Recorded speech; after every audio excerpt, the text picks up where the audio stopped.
I'm Tyrion Tong. I'm from the VP of Alibaba Group, and I work for the Fliggy Travels. Thank you so much for joining us today. Nice to meet you. First of all, how do you see AI changing the way Chinese travelers discover, book, and experience travel over the next 5 years? 我觉得其实这会是一个非常剧烈的变化，因为整个在过往的旅行行业里面，大家其实更关注的是我们称之为叫货架式的电商，其实是所有的不管是线下的旅行社还是线上的 OTA 的平台，大家其实都在把自己的货制作出来之后，做一个标准化的商品来推送给到消费者。但实际上在对于未来的游客而言，这会发生截然不同的变化。每个人都希望自己的旅程是与众不同的，但是在过往在人工智能的技术产品出现之前，所有这些不同的个性化的服务必须要有人的旅游助理或者类似于家庭顾问的方式来提供服务，它的成本是非常之高，而且很难去实现，因为很难有一个人能够给予全量的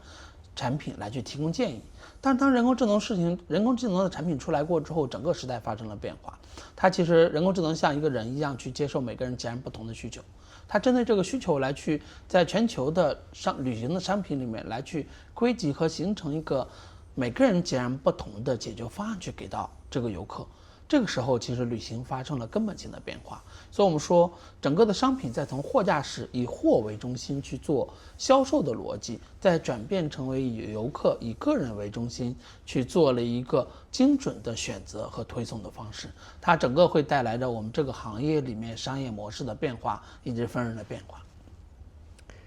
And what separates the companies that are succeeding in China from those that are still getting it wrong? 我觉得这是个好问题，因为在中国，其实大家其实很多时候会看到是说中国的哪些企业成功，哪些企业失败，然后很多时候不同的市场发生的变化是不同的。那么从我们的角度来讲，我觉得其实这也是来自于今天这个市场的消费者他是一个什么样的习惯，就是消费者的习惯决定了谁能够在这个市场中竞争活下去其实才是成功的开始。所以我们看是说。在中国的经济在过去的几十年里面发生了剧烈的变化，基本上每一年都会有新的创新点、新的模式、新的业态去出现。其实本质上是因为中国的消费者，大家对新生事物的接受程度非常之高。那么这是现在大家每年都会，大家可以很轻松的去接受一个新的方式。就像中国的电车最早未必是在中国最早，特斯拉不是中国的企业，但是中国是全球的购买特斯拉汽车最多的国家，那么所有的大家非常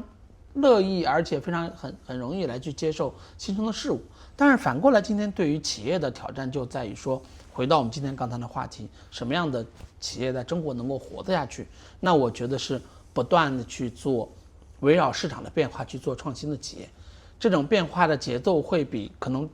全球大部分的市场都要更快、更激烈。那我们今天所有的业务，从阿里巴巴的业务角度来讲，我们基本上在年初所看待的制造的变化，可能在年中都要去针对市场变化再去做不断的迭代和调整。所以我觉得，如果去看待说中国的企业的成功的秘诀，我觉得快速的反应和对产品的及时的迭代和更新，是中国大部分成功企业成功的秘诀。And how is Fliggy thinking about the balance between automation, trust, and human inspiration as AI becomes more deeply embedded into the traveler journey? 那我觉得这是一个必然的问题，这也是一个在未来人工智能上非常大的挑战。当然，大家现在我们也在看是说，有一些人工智能企业包括前段时间教皇与人工智能企业的一些讨论。其实在未来人工智能在朝前走的时候，其实不可避免的会遇到我们所谓的技术伦理的这个过程。那怎么样去建立这个信任？因为消费者基于对人工智能的信任是说，你给我推送，我以前是消费者自己去从成百上千的商品中去做挑选，他去选择，他就首先看到他所有能够接触到的商品，然后来去挑选，他基于自己的判断去挑选自己一个感兴趣的商品。但未来时代是变化的，时代说人工智能说，你告诉我你想要什么，你告诉我你想去海边，还是你想要去哪里？那我会为你在全球的所有的海边的商品，